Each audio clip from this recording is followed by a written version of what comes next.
Hello प्यारे बच्चों, तो कैसे हैं आप लोग। चलिए आई एम शुरू करते हैं जेई एडवांस का पेपर वन का डिस्कशन। वैसे अगर हम देखा जाए तो जिस हिसाब से हम उम्मीद कर रहे थे उतना टफ पेपर नहीं आया। पेपर मॉडरेट लेवल पे ज़्यादा था और कुछ क्वेश्चंस कैलकुलेशन के जरूर थे। आइए हम देखते हैं। चलिए बच्चों, अगर आप फर्स्ट सवाल देखेंगे बच्चों तो ये साफ साफ दिख रहा है कि लिमिट का क्वेश्चन है और टी एक्स डालने पे 0/0 का फॉर्म बन रहा है। तो यहाँ पर हम लगा देंगे एल ऑर्बिटल। एल ऑर्बिटल लगाते ही अगर हम देखेंगे तो हमारा टी पे डिफरेंशिएट करेंगे तो हमारी इक्वेशन बन जाएगी ये, क्योंकि हमारा वेरिएबल यहाँ पर टी है न कि एक्स।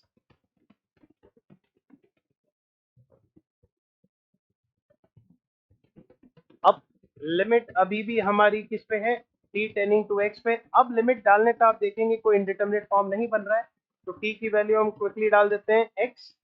तो 10/9 x F x minus F dash x upon into 9 into x square हो जाएगा, ठीक है, इक्वल टू 1। तो यहाँ हम क्विकली 9 इंटू एक्स स्क्वायर से मल्टीप्लाई कर लेते हैं ताकि हमारी इक्वेशन बन जाएगी dy/dx।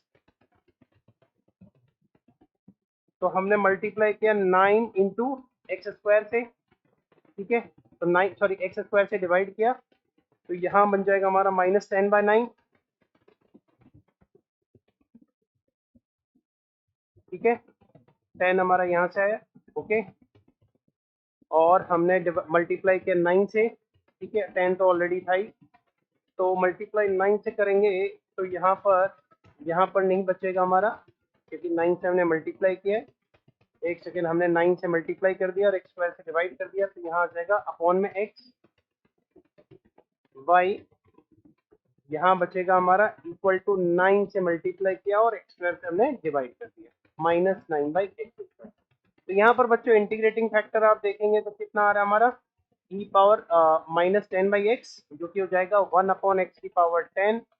तो यहाँ हमारा आंसर आ जाएगा 1/x⁻10। वहाँ पर हमारा इंटीग्रेशन x पावर 11 का, सॉरी 13 का, क्योंकि x पावर और सॉरी 10 से डिवाइड किया तो x पावर 12 हो जाएगा। सॉरी, जब हमारा इंटीग्रेटिंग फैक्टर है 1/x⁻10 तो यहाँ हो जाएगा x पावर 12। तो यहाँ पर आ जाएगा 9/11 x पावर 11 प्लस कॉन्स्टेंट। अब हमें दिया f1 इक्वल टू पे y की वैल्यू 2 है, तो 9/11 प्लस c, तो ये हमारा आ जाएगा 22 माइनस 9, तो ये आ जाएगा 13/11। तो हमारा आंसर हो जाएगा बी ऑप्शन। आइए नेक्स्ट पे बढ़ते हैं। नेक्स्ट क्वेश्चन बच्चों प्रोबेबिलिटी का है, बहुत अच्छा क्वेश्चन है, ठीक है। जैसा कि हम देख सकते हैं कि इसमें लैंग्वेज में बहुत अच्छा कंफ्यूजन क्रिएट करने की कोशिश की है। तो आइए बच्चों इन्फॉर्मेशन को नोट डाउन करते हैं। अब ये कह रहे हैं assume the probability of the student giving the correct answer for a question given that he has guessed, given that he has guessed, और करेक्ट आंसर दिया, इसकी प्रोबेबिलिटी 1/2 दे रहा है आपको। नेक्स्ट वो आपको कह रहे हैं assume that the probability of for a question being guessed given the answer is correct, given the answer is correct is 1/6। अब बच्चों आंसर जानने की प्रोबेबिलिटी हम मान लेते हैं के है, तो ऑब्वियसली बात है गैस करने की प्रोबेबिलिटी क्या होगी हमारी 1 - के। आइए क्विकली इक्वेशन बना लेते हैं, पी जी अपॉन सी, ठीक है। हमसे पूछ क्या रहा है, then the probability that the student knows the answer, ठीक है, तो उसके जानने की प्रोबेबिलिटी हमें निकालनी है। अब हमारा ऊपर आ जाएगा पी गैस अपॉन नीचे भी आ जाएगा P gas P C upon 0। अगर वो आंसर जानता है और फिर करेक्ट होने की प्रोबेबिलिटी आ जाएगी ये। अब पी गैस की प्रोबेबिलिटी तो हमने मानी है हमारी 1 - के, पी सी बाई जी हमें दिया हो 1/2, नीचे यही आ जाएगा 1 - के इंटू 1/2। जानने की प्रोबेबिलिटी हमने के मानी है, और अगर वो आंसर जानता है तो करेक्ट होने की प्रोबेबिलिटी तो क्या होगी बच्चों, ये तो 1/1 ही होगी। अगर वो आंसर जानता है और करेक्ट होने की प्रोबेबिलिटी क्या होगी 1, वो हमें दे नहीं रखी थी बच्चों। अब देखो इसमें यहाँ पर ये था कि दे नहीं रखी थी। अब यहाँ पर करेक्ट होने की प्रोबेबिलिटी क्या हो सकती है, तो गैस करिए या जाने आंसर, ठीक है। आइए बच्चों यहाँ से कैलकुलेशन करते हैं। 1/2, ये 2 यहाँ मल्टीप्लाई कर लेते हैं, तो नीचे से हमारा बचेगा 2 के 1 + के, तो ये आ जाएगा 1 + के इक्वल टू 6 - 6 के। तो 7 के इक्वल टू 5, तो करेक्ट आंसर इज 5/7। देखते हैं ऑप्शन में है हमारा, यस ऑप्शन में है हमारा आंसर, और यस आंसर 5/7 ही आना चाहिए। सो सी इज द करेक्ट आंसर।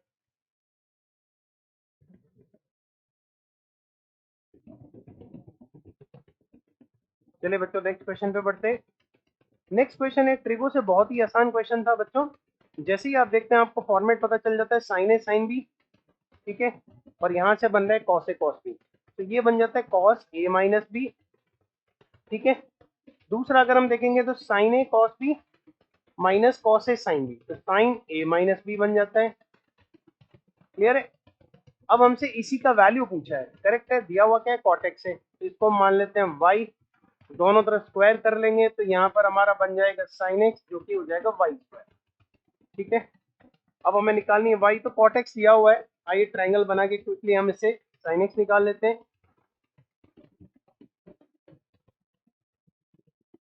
तो ये √11/5, करेक्ट है बच्चों, और यहाँ से आएगा 25 + 11, तो ये तो 6 हो गया हमारा, 36। अब हमारा साइन एक्स जो होगा √11/5 आ जाएगा, क्वाड्रेंट कौन सा है, सेकेंड, तो ये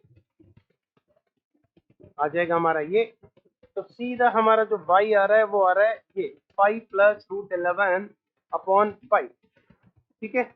एक बार चेक कर लेते हैं, साइन थीटा √11/6 सॉरी, तो √11/6 आ रहा है हमारा साइन थीटा, उसका स्क्वायर रूट है। अब इसने ऑप्शन में किस तरह के आंसर दिए हैं वो हमें देखना है। इसने ऑप्शन में आंसर दिया है √11, तो कहीं ये परफेक्ट स्क्वायर तो नहीं हो रहा, आइए देखते हैं। 6 + √11, 6 + √11/6, ठीक है। अब हमें ऑप्शंस को सिंप्लीफाई करना है, तो क्या √11 + 1 का अगर हम होल स्क्वायर करके देखें, क्योंकि ज़्यादातर ऑप्शन में √11 - 1 है, हमारा माइनस में टर्म तो आ नहीं रहा है, तो इसका होता है 12 + 2√22, तो क्या 2 कॉमन है तो यही बन रहा है बच्चों। अगर हम ध्यान से देखें हमारा, और यहाँ पर हमारा 2 sin x/2 cos x/2 correct है कैलकुलेशन, तो अगर हम इसका स्क्वायर करते हैं तो 2√11 हो रहा है हमारा, तो इसका मतलब इसको अगर हम 2 से मल्टीप्लाई करें और नीचे 2 से डिवाइड करें, तो ये तो हो जाएगा √11 + 1 का होल स्क्वायर, और 2 से डिवाइड किया तो 12 था, 12 का स्क्वायर रूट 2√3, तो इसका मतलब करेक्ट आंसर हमारा बी करेक्ट है। तो बच्चों देख सकते हैं कि बहुत ही नॉर्मल कैलकुलेशन का क्वेश्चन था, बहुत आराम से हो सकता है, ठीक है। छोटी छोटी बातें थी, इंपॉर्टेंट मेंशन थे, तो बहुत ज्यादा हमें मैनिपुलेशन यहाँ पे भी नहीं करनी थी। आइए नेक्स्ट क्वेश्चन देखते हैं।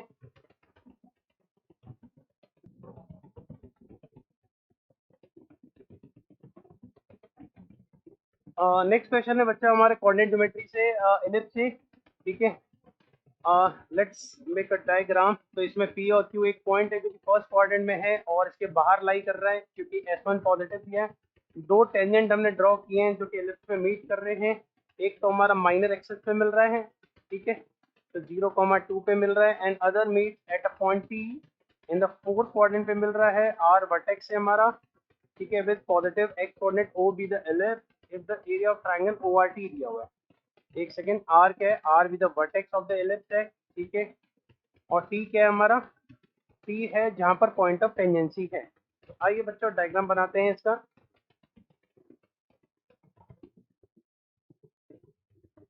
तो जिस हिसाब से इंफॉर्मेशन दी हुई एक पॉइंट है, ठीक है, उसका एक टेंजेंट तो हमारा यहीं पर आ रहा है, और दूसरा टेंजेंट वो कह रहा है कि कहीं यहाँ पर मीट कर रहा है, ठीक है। इस पॉइंट के कोऑर्डिनेट हमें क्या दिए हुए हैं, PQ।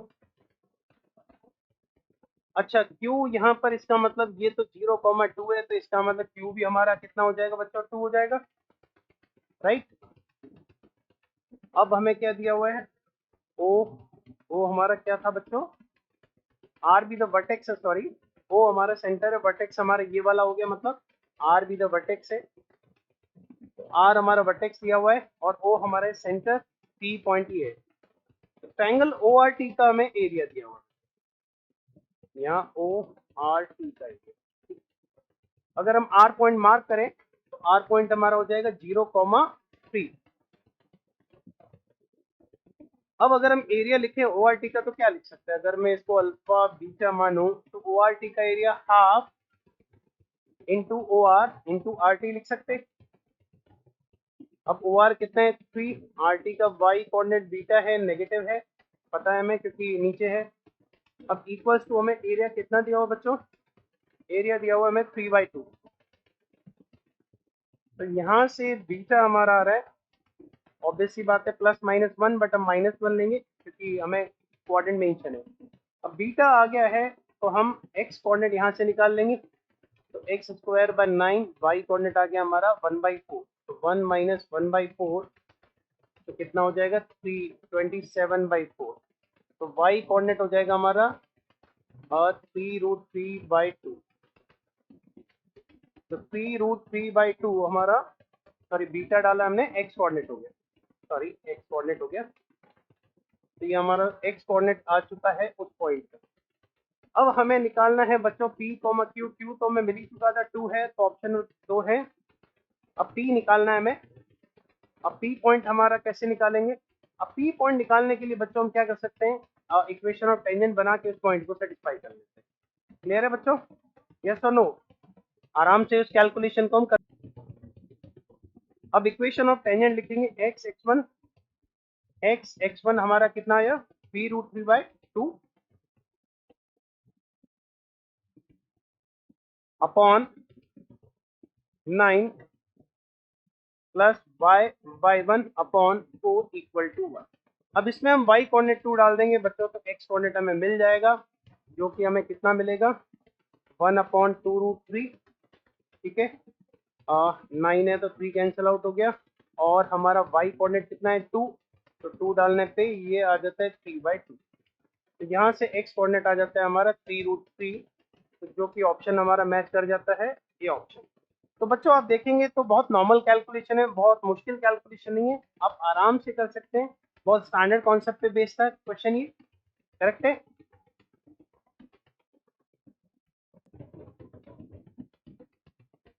चलिए बच्चों नेक्स्ट क्वेश्चन है हमारा। नेक्स्ट क्वेश्चन हमारा सेट थ्योरी से है।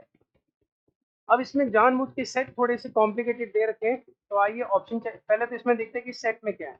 इस सेट में कि ए और बी इंटीजर हैं, तो ए और बी इंटीजर हैं, तो मतलब हम कॉम्बिनेशन देखें तो इंटीजर प्लस √2 इंटीजर टाइप का कॉम्बिनेशन आएगा।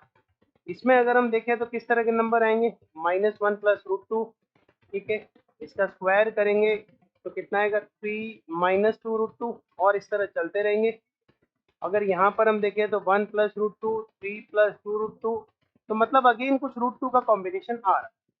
अब पहला ऑप्शन ये कह रहा है कि इंटीजर प्लस T1 का यूनियन करें प्लस T2 का यूनियन करें, तो क्या ये सबसेट होगा इसका? बिल्कुल सही है, क्योंकि इसमें भी इंटीजर आएंगे जब बी 0 डालेंगे, तो ऑप्शन ए करेक्ट है। ऑप्शन बी में कह रहा है कि T1 का इंटरसेक्शन करें हम 0 से 1024, तो 0 से 1024 करेंगे तो इसमें नल सेट आएगा, तो ऐसा तो गलत है क्योंकि यहाँ पर वैल्यूज आ रही हैं 1 से छोटी, ठीक है, तो 1 से छोटी वैल्यू आ रही है, तो ये भी गलत है, ठीक है, मतलब सॉरी, इसमें तो आंसर आना चाहिए, तो ये गलत हो गया हमारा ऑप्शन। ये कह रहा है T2 का इंटरसेक्शन अगर 2024 से बढ़ा लेंगे तो नल सेट नहीं आएगा, ऑब्वियस सी बात है क्योंकि हम वैल्यू बढ़ाते रहेंगे तो आंसर बड़ा होता जाएगा। नेक्स्ट कह रहा है ये ऑप्शन की cos पाई प्लस आई ये इंटीजर है। अब ये इंटीजर तभी होगा जब पहली बात तो ये 0 हो जाए। अब ये 0 होने के लिए यहाँ पर b 0 हो जाए ताकि a का मल्टीपल हो। अगर ये b 0 हो गया तो यहाँ और a इंटीजर हो गया, तो ये ऑब्वियस सी बात है कि पॉसिबल है, तो ये भी ऑप्शन करेक्ट है। तो बच्चों ए सी डी ऑप्शन आते हैं, और इसमें आप देखेंगे ज़्यादा कुछ करना ही नहीं है, अगर आप ध्यान से थ्योरी को पढ़ें तो आप आराम से 1 बाय 1 आंसर कर सकते हैं, क्योंकि ये जो नंबर है ये अपने आप में सारे नंबर दे रहे हैं, क्योंकि जब b 0 होगा तो ये इंटीजर भी दे रहा है, अदरवाइज इरेशनल दे रहा है, करेक्ट है।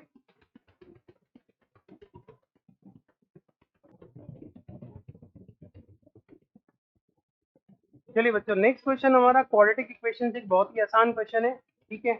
अगर आप ध्यान से देखेंगे तो एक क्वाड्रेटिक एक्सप्रेशन दिया हुआ है और आपको ये बोल रहा है कि सारी की सारी एक्स वाई वैल्यू के लिए ट्रू है। अब एक क्वाड्रेटिक एक्सप्रेशन हमेशा पॉजिटिव होता है, उसकी कंडीशन लगानी है। बस में छोटा सा काम करना है, पहले हम एक्स से वाई एक्स से डिवाइड कर लेते हैं, तो एक ही में क्वाड्रेटिक बन जाती है वाई बाई एक्स में, ठीक है, क्योंकि एक में क्वाड्रेटिक तो बनाए हम। अब ये पॉजिटिव कब होगी, जब इसका ए पॉजिटिव हो, डी नेगेटिव हो, बस अब बच्चों ऑप्शन चेक करने और क्विकली हमारे आंसर आ जाते हैं। जैसे ए ऑप्शन कह रहे हैं कि 2 7/2 और 6 इसका आंसर है, तो आइए चेक करते हैं बच्चों। तो अगर हम बी की वैल्यू डालें 7/2 तो ये 49/4 हो रहा है। क्या ये छोटा है 12 से? तो गलत है ये बच्चों, तो ए ऑप्शन गलत आता है। अब बी ऑप्शन अगर हम चेक करते हैं तो 3b 1/12, तो बी स्क्वायर और इसकी वैल्यू 3 और 1/12 तो 1/4। तो यहाँ से आ जाता है मॉड 2 बी लेस देन 1, तो बी करेक्ट आता है। अब नेक्स्ट क्वेश्चन कह रहा है कि system of linear equation have a unique solution. Unique solution कब होता है? जब हमारा जो डेल्टा है यहाँ पर नॉन जीरो होगा। तो B A C minus B square मतलब B square minus A C not equal to zero हो, वो तो नहीं दिया हुआ है। और सेम डी ऑप्शन भी उसी टाइप का, तो बच्चों डी भी करेक्ट आया था। तो हमारे करेक्ट आंसर आते हैं बी सी डी, एक क्वाड्रेटिक इक्वेशन थी और कुछ भी नहीं था। यहाँ से आपको एक कंडीशन आती है ये, और यहाँ से आती है कंडीशन, और सारे के सारे ऑप्शन इजीली निकल जाते हैं। आ रही बात समझ बच्चों?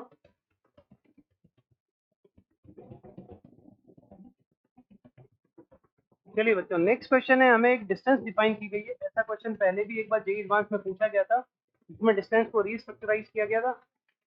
तो डिस्टेंस एक्स एक पॉइंट है जो इस साइड से बिलोंग करता है, जिसका डिस्टेंस पी से। तो अगर हम एक्स और पी के बीच का डिस्टेंस निकालेंगे तो ये हमारा आ जाएगा एक्स माइनस 1 का whole square plus Y minus 2 का whole square plus Z minus 3 का होल स्क्वायर। ठीक है। और distance of X from Q to 4 to 7, तो 4 से डिस्टेंस, 2 से डिस्टेंस और 7 से डिस्टेंस। अब ये हमें कितना दे रखा है बच्चों? ये हमें दे रखा है 50। तो अब इसको सिंप्लीफाई करते हैं बच्चों। तो इसको सिंप्लीफाई करने पे जो रिजल्ट आता है मैं क्विकली लिख देता हूँ।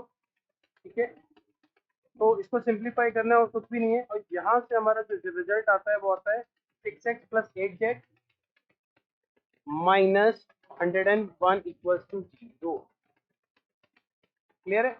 और सेम अगर हम रिजल्ट उसी के लिए अप्लाई करते हैं तो बच्चों सेम टू सेम आ जाता है हमारा t के लिए 6x plus 8z minus 5 equal to 6x plus 8z minus 5 equal to 0। अब ये भी कैसे आएगा? Simple X Y Z point माना, इससे डिस्टेंस निकाला, इससे डिस्टेंस निकाला। तो बहुत इजी कैलकुलेशन है इसकी, आप देखेंगे बड़े आराम से आता है। अब वन बाय वन करके ऑप्शन चेक करते हैं। ये कहता है कि क्या कोई ट्रायंगल होगा जिसका एरिया जो है 1 होगा और जिसके सारे वर्टेक्सेस एस पे लाई करें? पॉसिबल है, क्योंकि एक प्लेन को रिप्रेजेंट कर रहे हैं। अब अगर प्लेन को रिप्रेजेंट कर रहे हैं तो ऑब्वियसली बात है कि ऐसा पॉसिबल होगा। करेक्ट है। अब ये कह रहे हैं there are two distinct points in L and M in T. ठीक है। Such that each point lie on the line segment L M is also in T. तो पॉसिबल है बच्चों, क्योंकि प्लेन को रिप्रेजेंट करते हैं, इस पे लाइन, बहुत सारी लाइन लाई करती है। There are infinitely many rectangle of perimeter 48. Two of whose vertices are from S and other are vertices from T. Again बच्चों ये भी पॉसिबल है। ठीक है, क्योंकि रेक्टेंगल है तो पॉसिबल है। There is a square of perimeter 48. Two of whose vertices are from S and other are vertices from T. तो बच्चों ये पैरेलल प्लेन है, इनके बीच का डिस्टेंस अगर हम निकालें तो कितना आ रहा है? 64 प्लस 36 तो 10। तो ये बच्चों 10 आ रहा है, तो इनके बीच का डिस्टेंस 10 आ रहा है। तो इसका मतलब ये पॉसिबल नहीं होगा, इसके अलावा सारे ऑप्शन पॉसिबल है। तो डी ऑप्शन नहीं है, क्योंकि वो स्क्वायर पॉसिबल नहीं है। आप रेक्टेंगल तो बना सकते हो, एक अगर आपके पास फिक्स लेंथ है तो विड्थ आप अकॉर्डिंगली उसको वेरी कर सकते हैं, बट स्क्वायर में तो आपको एक फिक्स है, तो यहाँ पॉसिबल नहीं हो पाएगा। क्लियर है? तो करेक्ट आंसर हो जाएंगे हमारे ए बी सी।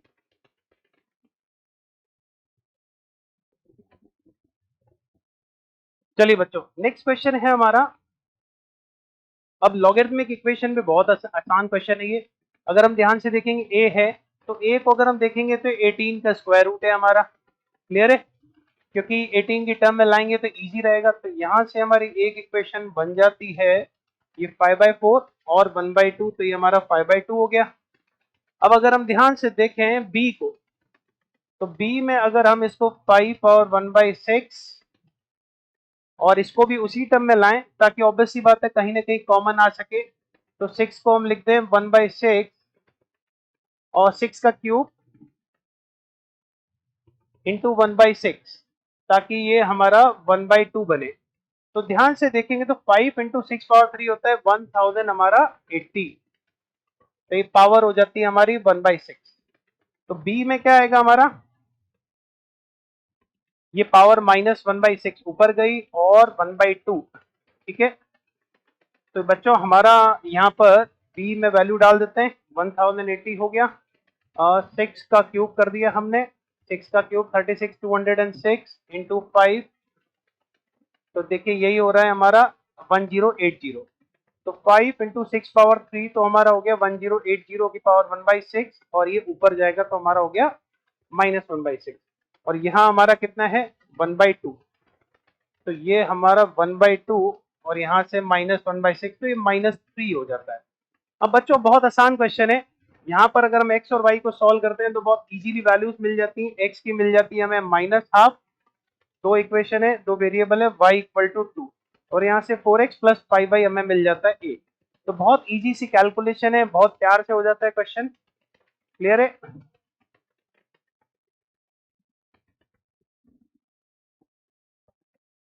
चलिए बच्चों, नेक्स्ट क्वेश्चन हमारा एक बहुत ही आसान क्वेश्चन था, अगेन ये भी पॉलिनोमियल से, ठीक है। अब यहाँ पर क्या दे रखा है इस क्वाड्रेटिक इक्वेशन का, तो अगर ध्यान से देखेंगे यहाँ तो x बाहर आ रहा है, बचता क्या है 4x² plus 3a plus 2b equal to 0। तो इसका मतलब इस क्वाड्रेटिक इक्वेशन के रूट है हमारे i√3 और -i√3, ठीक है। तो यहाँ से क्लियरली पता चल रहा है बच्चों सम ऑफ द रूट क्या होगा 0, तो a तो 0 आ गया, b निकालना तो हम इसको सेटिस्फाई भी कर सकते हैं, तो सेटिस्फाई करेंगे तो -3 इक्वल टू -2b, तो b आ जाता है हमारा 6। अब a आ गया, b आ गया, f1 दिया हुआ है बच्चों, f1 को यूज कर लेते हैं हम, तो हमारा आ जाता है a plus B plus C plus 1 equal to -9। अब हमारा b कितना है बच्चों 6, तो ये कितना हो गया 6 हो गया हमारा, ये +1 7, तो c हमारा आ जाता है -9 -7, तो -16 आ जाता है। क्लियर?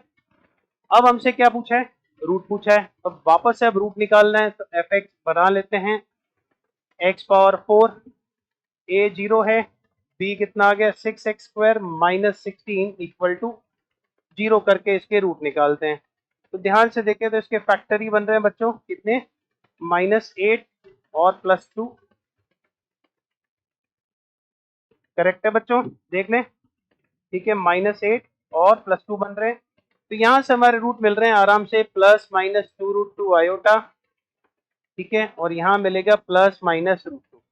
अब सबका हम मॉड करके स्क्वायर कर देंगे तो हमें बड़ा इजीली आंसर मिल जाता है, और जो आंसर आता है हमें 20, ठीक है। तो ये आंसर आ जाता है 20, बड़ा ही आसान क्वेश्चन था ये। चलिए आगे बढ़ते हैं बच्चों, काफी इस तरह के क्वेश्चंस आप देखेंगे तो जेईई एडवांस में पूछे जाते हैं, जहां आपको कुछ ना कुछ पीएनसी लगा के मैट्रिक्स निकालना होता है। ए बी सी डी सिर्फ 0 से 1 जा सकता है, डिटर्मिनेंट एक खाली -1 और 1 है। आइए निकालते हैं, पहले अगर हम प्रॉपर्टी लगा दें इसमें, तो a minus B D minus E 1 B E.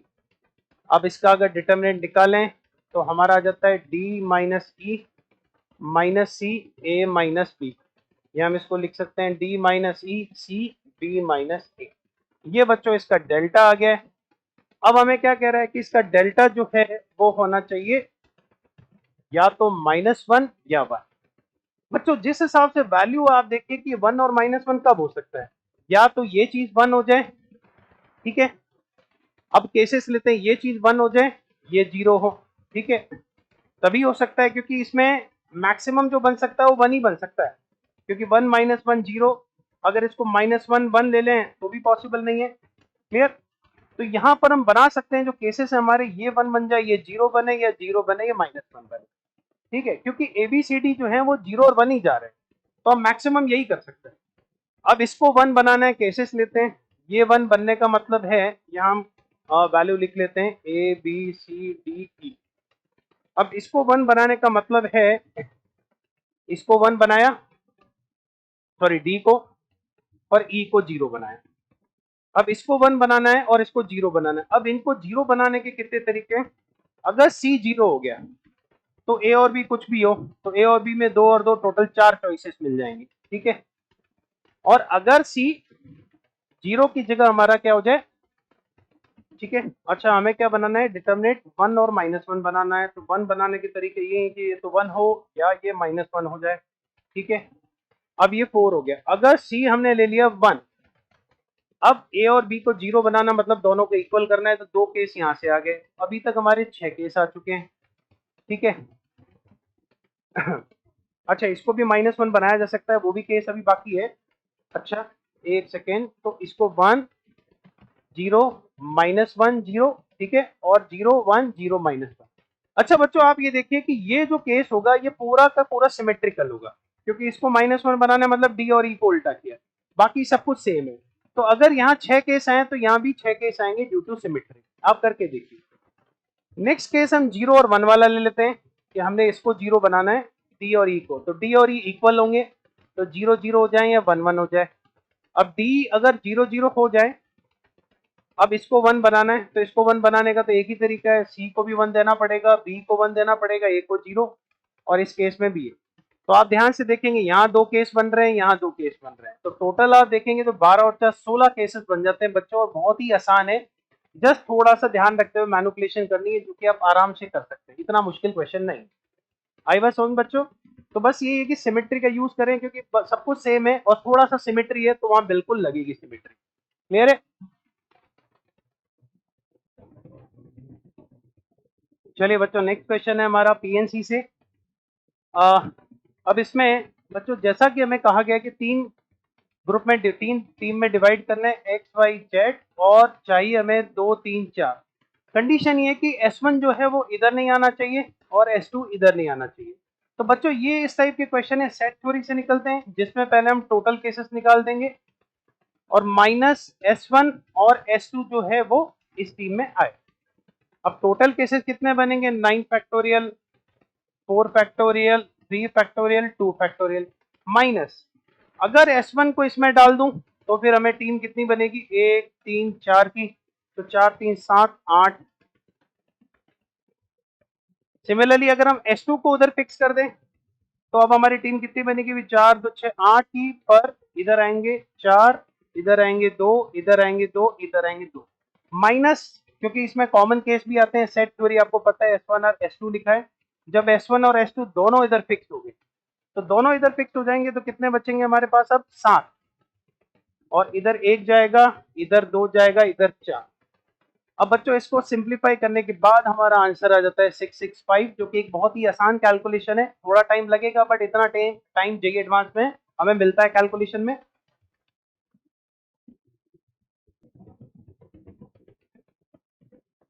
Next question है बच्चों हमारा, 3 वेक्टर दिए हुए हमें और इनका हमें बॉक्स प्रोडक्ट 0 दिया हुआ है। चलिए बच्चों बॉक्स प्रोडक्ट 0 बना लेते हैं, बहुत ही आसान है ये क्वेश्चन भी। तो जैसे ही हम बॉक्स प्रोडक्ट 0 बनाते हैं,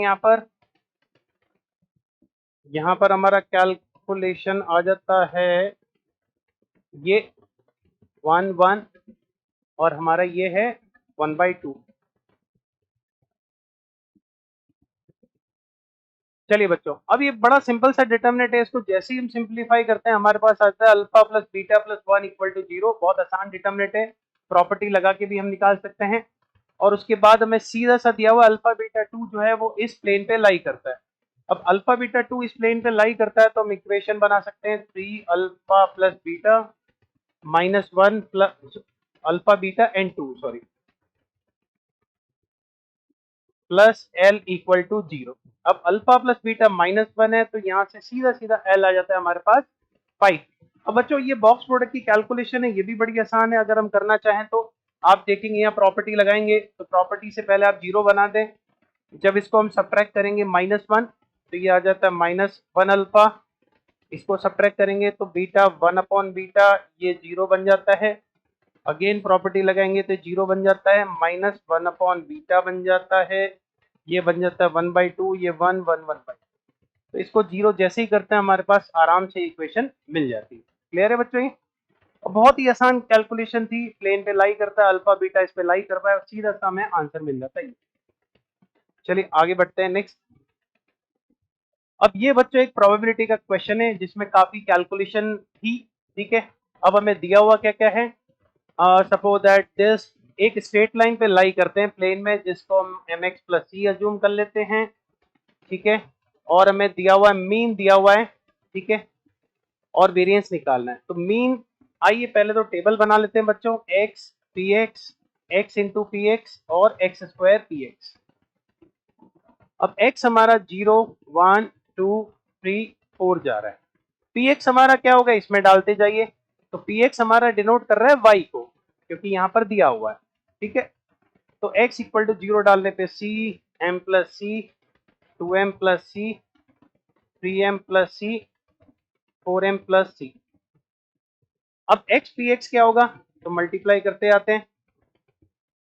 तो इसको मल्टीप्लाई करेंगे, 0 हो जाएगा, ये हो जाएगा m प्लस सी, ये हो जाएगा 2 टाइम 2m प्लस सी, ये हो जाएगा 3 टाइम 3m प्लस सी, ये हो जाएगा 4 टाइम 4m प्लस सी।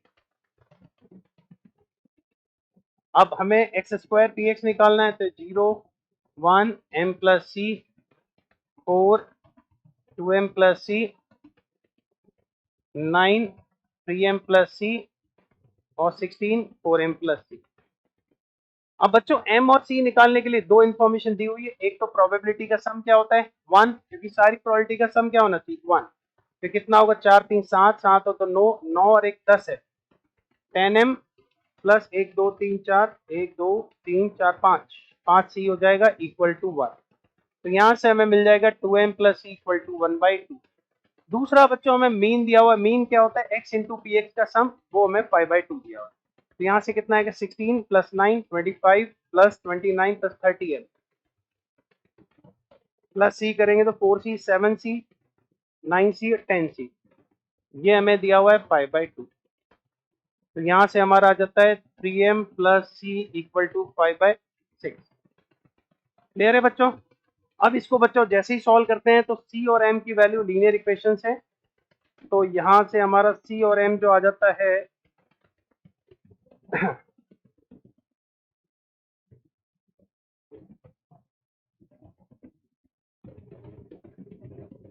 तो यहाँ से बच्चों हमारा आंसर आता है 1/20 और 10। तो m आ जाता है 1/20 और c आ जाता है 1/10। अब वेरिएंस जो है बच्चों, हमारा वेरिएंस क्या होगा यहाँ पर, अगर हम देखें तो हमारा जो वेरिएंस हो जाता है वो हो जाएगा हमारी एक्स स्क्वायर पी एक्स की टेबल, और ये हमारी वैल्यू आ जाती है 8। ठीक है। अब हमसे पूछा क्या है, अब हमसे पूछा है हमारा 24 इंटू 8। क्लियर है बच्चों। तो बच्चों ये कैलकुलेशन है, आसान वाली कैलकुलेशन जो मैंने आप पे छोड़ दिया है। ठीक है, सॉरी, वेरिएंस हमारा होगा ये एक्स स्क्वायर पी एक्स 8 आएगा, पर वेरिएंस हमारा होता है x square P x minus mean का स्क्वायर। तो वेरिएंस आएगा हमारा 8 माइनस मीन का स्क्वायर 25/4। तो 8 चौक 32 माइनस 7/4, ये आ गया हमारा वेरिएंस। क्योंकि वेरिएंस का फॉर्मूला होता है x square P x minus mean का स्क्वायर। अब इंटू अगर हम 24 करें तो ये हो जाता है हमारा 24 इंटू 7/4। तो 7 छंग 42, तो 42 is the correct answer for this. आ रही बात समझ में बच्चों।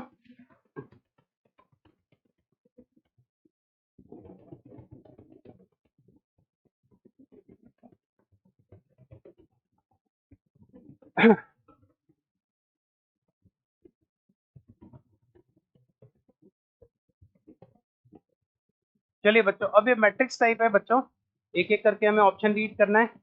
अब इस मैट्रिक्स में हमें क्या कहा गया है, अल्फा बीटा इसके रूट है। ठीक है, ध्यान से देखेंगे तो अल्फा प्लस बीटा -1 है, और अल्फा बीटा क्या है -1 है। अब T1 अल्फा एक 3/3 मैट्रिक्स बनानी है। ठीक है, जिसमें R1 मतलब ये रो है, R2 कॉलम मतलब उसके एलिमेंट है। ठीक है, चलिए आइए देखते हैं। तो पहला ये है कि ये कह रहे हैं नंबर ऑफ मैट्रिक्स इस तरीके से बनानी है सच दैट कि रोज के सारे एलिमेंट का भी सम 0 और कॉलम के भी एलिमेंट 0 हो। ठीक है, अब ये मतलब अगर आप ध्यान से देखिए, अगर मैं 1 अल्फा बीटा को अरेंज करने के कितने तरीके, 3 फैक्टोरियल। तो ऑब्वियस सी बात है कि नीचे हमारे पास दो ही चॉइस बचेंगी, जैसे यहाँ बीटा आ गया तो यहाँ 1 और अल्फा डाल सकता हूँ। ठीक है, यहाँ मैं कितना डाल सकता हूँ, ये 1 डाल सकता हूँ, तो यहाँ बीटा आएगा, यहाँ अल्फा आएगा। ठीक है, यहाँ इंटरचेंज कर नहीं सकता। अब यहाँ अगर मैंने 1 की जगह अल्फा डाल दिया तो यहाँ बीटा नहीं आएगा। यहाँ अगर हम अल्फा बीटा डाल दें तो यहाँ कितनी चॉइस बचेगी, आइए देखते हैं। क्योंकि इस तरीके से करना है कि हमारा सम 0 हो तीनों तरफ, तो सब में अलग अलग आना चाहिए। ठीक है, या वैसे तो सिंपल यही देख ले कि इसके नीचे ये नहीं आना चाहिए, इसके नीचे सेम नहीं आना चाहिए, बाकी कुछ भी, जैसे यहाँ अल्फा आ सकता है, यहाँ बीटा आ सकता है, 1 आ सकता है, यहाँ बीटा आ सकता है, ठीक है, यहाँ 1 आ सकता है अल्फा। तो यहाँ नीचे हमारे पास कितनी चॉइस बचेंगी? 2। अब जो भी चॉइस यहाँ बचेंगी, तीसरा तो ऑटोमेटिकली फिक्स हो जाएगा, क्योंकि तीनों का सम 0, तीनों का सम 0 करना है। तो 6 दूनी 12 हमारा पी का तो 2 ऑप्शन आ जाता है, जो कि हमारा बी और सी में है। अब अगर हम देखें तो क्यू तो 4 है ही, आर हम चेक कर सकते हैं ऑप्शन क्विकली। आर वाला ऑप्शन क्या है बच्चों? कि एक मैट्रिक्स लिया हुआ है, स्क्यू सिमेट्रिक मैट्रिक्स है, ठीक है। स्क्यू सिमेट्रिक मैट्रिक्स है A I J, such that A I J belongs to T. ठीक है, हमारा टी सेट हमारा वो 1 अल्फा बीटा है। Then the number of elements in the set X Y Z such that की M into X Y Z है, वो A12 0 और -A23 के इक्वल आना चाहिए। अब m की वैल्यू अगर हम डाल दें बच्चों, m हमारा क्या है? B skew symmetric matrix. तो स्क्यू सिमेट्रिक मैट्रिक्स है, तो ये तो 0 0 हो गया हमारा। अब यहाँ पर हमारा जो मैट्रिक्स है उसमें ए I J belongs to T, तो 1 अल्फा बीटा में से कुछ डालना है। तो फिलहाल हम एलिमेंट नहीं लिखते हैं, खाली ये लिख देते हैं। ये हमारा हो जाएगा -A12 और ये हो जाएगा -A13, ये हो जाएगा -A12। ठीक है, अब ये अल्फा बीटा में से होंगे, वो बाद में देख लेते हैं। ये हमारा हो गया 2 3। अब बच्चों अगर इसको एक्स वाई जेड से मल्टीप्लाई करूं, तो आप देखिए हमारी जो इक्वेशंस बनेंगी उस हिसाब से तो इसके बहुत सारे सॉल्यूशन आएंगे, क्योंकि जब हम एक्स वाई इसको इससे मल्टीप्लाई करेंगे तो हमारा बनेगा A12 y plus A13 equal to Z, A13 equal to Z equal to हमारा आएगा A12। क्लियर? फिर हम नेक्स्ट वाले में मल्टीप्लाई करेंगे, ठीक है, क्योंकि बाकी तो है नहीं। तो नेक्स्ट वाले में हमारा एलिमेंट आना चाहिए 0, तो -A12x, फिर A23z, ठीक है, और इक्वल टू आएगा 0। और तीसरे वाले में भी हमारा जब हम मल्टीप्लाई करेंगे तो -A13x -A12y, ठीक है, जब इसको मल्टीप्लाई करेंगे इससे इक्वल टू आना चाहिए -A23। तो बच्चों ये 3 इक्वेशन है, 3 होमोजीनियस इक्वेशन है। यहाँ पर इसके इनफाइनाइट सॉल्यूशंस आएंगे। तो यहाँ पर r तो हमारा हो जाएगा 3, ठीक है। सॉरी, होमोजीनियस तो नहीं है, नॉन होमोजीनियस है, बट इसके दिख रहा है कि यहाँ पर जो नॉन होमोजीनियस इक्वेशन है एक्स वाई जेड में 3 डिफरेंट इक्वेशन है, और यहाँ पर जो इसके सॉल्यूशन आएंगे इनफाइनाइट सॉल्यूशन आएंगे। तो यहाँ पर हमारा मैच हो जाता है, p का तो 2 और r का आ जाता है 3। क्लियर? चलिए आगे बढ़ते हैं बच्चों। और दूसरा बच्चों यहाँ पर ये भी देख सकते हैं, क्योंकि A12 और A23 की वैल्यू हमें दी हुई नहीं है कि क्या हो सकती है, आप समझ रहे हैं? तो इसीलिए भी यहाँ काफी सारी चॉइसेस मिलेगी और डिफरेंट डिफरेंट सॉल्यूशन मिलेंगे, आप समझ रहे हैं? क्योंकि यहाँ A12 और A23 की वैल्यू भी हमें बहुत सारी मिलेंगी, क्योंकि कौन सी ये फिक्स वैल्यू नहीं है। बस ये बोला गया कि यहाँ से वैल्यूज लेनी है, अब वो कौन सी लेनी है वो नहीं बताया। तो यहाँ से डिफरेंट डिफरेंट वैल्यूज हैं, डिफरेंट डिफरेंट सोल्यूशन मिलते रहेंगे, ठीक है। चलिए नेक्स्ट क्वेश्चन है हमारा, late the straight line touch a circle with centre 0, alpha and radius r at a point A1 and B1 be the point on the circle such that line segment A1 B1 is the diameter of the circle। ठीक है, आइए, तो ये जो है line को touch करता है y इक्वल टू 2x को, ठीक है।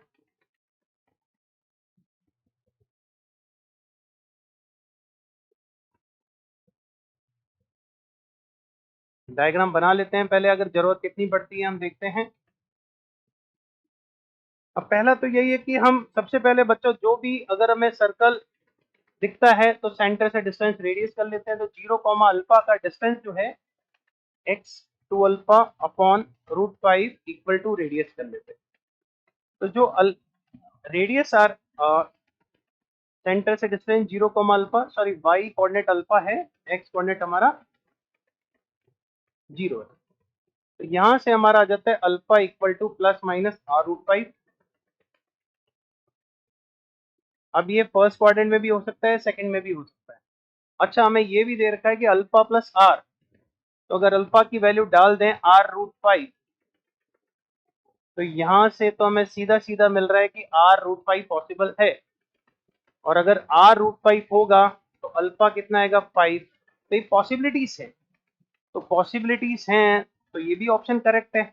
मोर देन वन भी हो सकता है अगर हम नेगेटिव वाले में जाते तो अब हमारा अल्फा तो मतलब p का तो 4 हो रहा है, ठीक है, q का हो रहा है सेकंड ऑप्शन, तो ये भी ठीक है।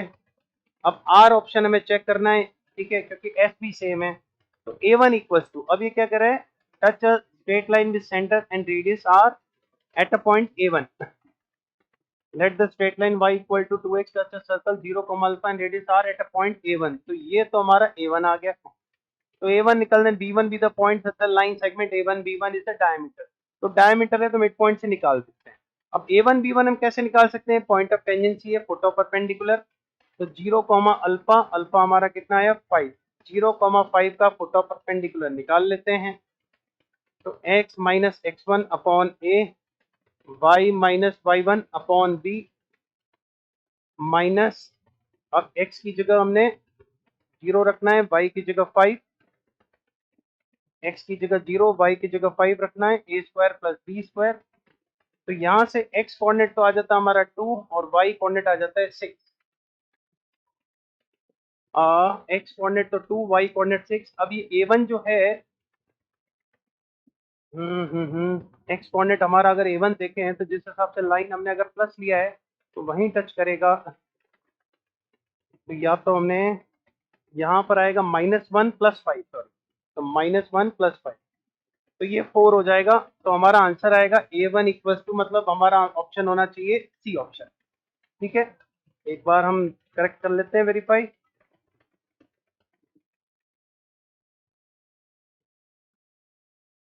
तो सी ऑप्शन बिल्कुल आ रहा है बच्चों, आर हमारा करेक्ट है, हमारा सी आंसर आ रहा है। तो a1 जो हमने निकाला वो भी करेक्ट है। क्लियर है।